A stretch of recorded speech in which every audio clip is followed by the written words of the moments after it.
एक गांव का साधारण लड़का जो 12th क्लास के एग्जाम में फेल हो जाता है। इसके बावजूद भी मैथमेटिक्स में 3884 थ्योरम्स का प्रूविंग दिया। ऐसे समय में जब भारत गुलामी में जी रहा था, तब उस लड़के को fellow of the royal society का खिताब दिया जाता है। उस समय भारत के किसी भी व्यक्ति को रॉयल सोसाइटी की सदस्यता मिलना मुश्किल ही नहीं बल्कि नामुमकिन था। इस लड़के के थ्योरम्स को देखकर लंदन के बड़े से बड़े मैथमेटिशियन और साइंटिस्ट भी देखकर दंग रह जाते हैं।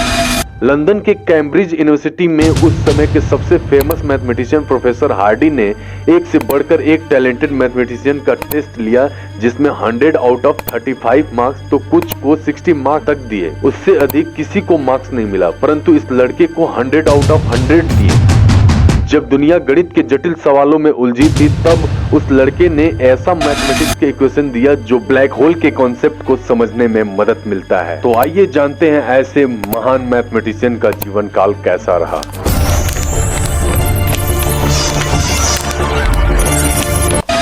नमस्कार दोस्तों, ईयर 1887 22 दिसंबर। दक्षिण भारत में स्थित कोयम्बटूर के इरोड नामक गांव में गरीब ब्राह्मण परिवार में एक बच्चे का जन्म होता है, जिसका नाम श्रीनिवासन रामानुजन रखा जाता है। धीरे धीरे रामानुजन की आयु बढ़ रही थी, परंतु 3 साल होने के बाद भी वह कुछ बोल नहीं पाते, जिसके कारण घर वालों की चिंताएं बढ़ जाती हैं और आसपास चर्चा यह उठने लगती है कि कहीं रामानुजन गूंगा तो नहीं। लेकिन इसके बाद जैसे ही वह बोलने लगते हैं, उनका एडमिशन गांव के प्राइमरी स्कूल में कराया जाता है, जिसके बाद 10 वर्ष की एज में ही प्राइमरी एग्जाम में पूरे जिले में रामानुजन टॉप करते हैं और आगे की एजुकेशन को कंटिन्यू करने के लिए टाउन में चले जाते हैं, जहां 10th बोर्ड स्टैंडर्ड के पेपर में इंग्लिश और मैथ में सबसे अच्छे मार्क्स स्कोर करने के वजह से उन्हें सुब्रमण्यम स्कॉलरशिप मिलता है और 11th क्लास में एडमिशन भी। इसी बीच मैथमेटिक्स में इंटरेस्ट बढ़ता चला जाता है। इंटरेस्ट इतना बढ़ जाता है कि वह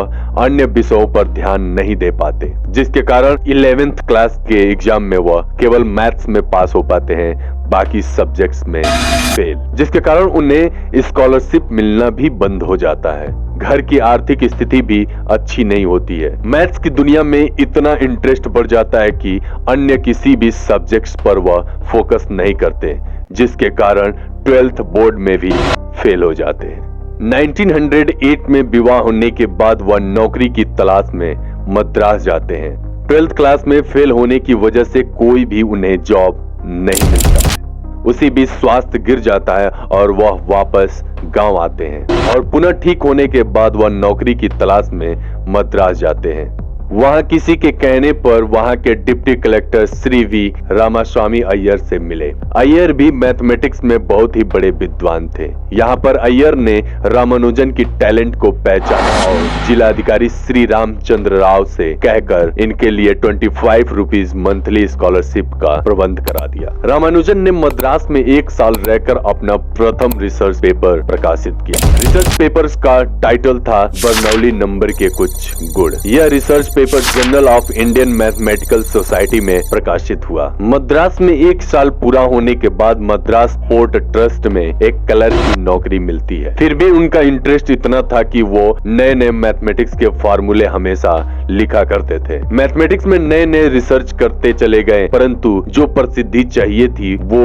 उनको नहीं मिल पा रही थी, क्योंकि भारतीय लोगों को अंग्रेज वैज्ञानिकों के सामने अपनी बातें रखना बड़ा ही मुश्किल सा लगता था और इधर स्थिति कुछ ऐसी थी कि बिना किसी अंग्रेज मैथमेटिशियन की सहायता लिए रिसर्च को आगे बढ़ाना मुश्किल था। अब सवाल यह था कि क्या अंग्रेज उनकी रिसर्च को वैल्यू देंगे या नहीं? क्या अंग्रेज किसी भारतीय मैथमेटिशियन को आगे बढ़ना देना चाहते हैं या नहीं, यह उनके हाथ में था। उस समय इन्हीं सवालों के बीच रामानुजन ने 1913 में अपने मैथमेटिक्स रिसर्च और इक्वेशंस का कलेक्शन रेडी किया और कैम्ब्रिज यूनिवर्सिटी के famous mathematician professor G.H. Hardy को एक लेटर के माध्यम से भेजा, जिसके बाद प्रोफेसर हार्डी भी इस इक्वेशन को देखकर दंग रह गए और सोच में पड़ गए कि एक कलर कैसे ये सब कर सकता है। यहाँ तक कि हार्डी को भी इक्वेशन पूरा समझ में नहीं आया। वैसे तो हार्डी विभिन्न प्रतिभाशाली व्यक्तियों का टेस्ट लेते थे। अधिकांश मैथमेटिशियनों को